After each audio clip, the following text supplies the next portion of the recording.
கூட்டணி அமைத்தால் அது வாக்கு சதவீதத்தை எப்படி மாற்றும்? குறிப்பாக நடிகர் விஜயின் தமிழக வெற்றிக் கழகம் எந்தெந்த மாவட்டங்களில் அதிமுகவின் வாக்குகளை பறிக்க வாய்ப்புள்ளது?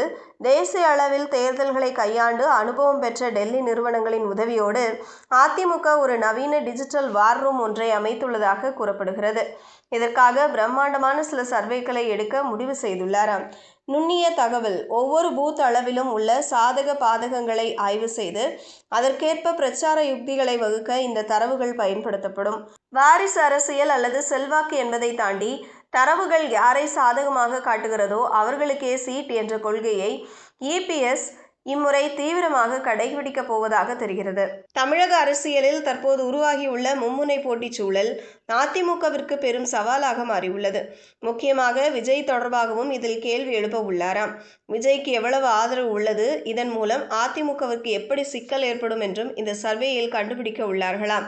ஒருபுறம் திமுகவின் பலம், மறுபுறம் விஜயின் அரசியல் வருகை என நெருக்கடிகள் இருக்கும் சூழலில் துல்லியமான கணக்கீடுகள் இன்றி தேர்தலை சந்திப்பது ஆபத்து என்பதை இபிஎஸ் உணர்ந்துள்ளார்.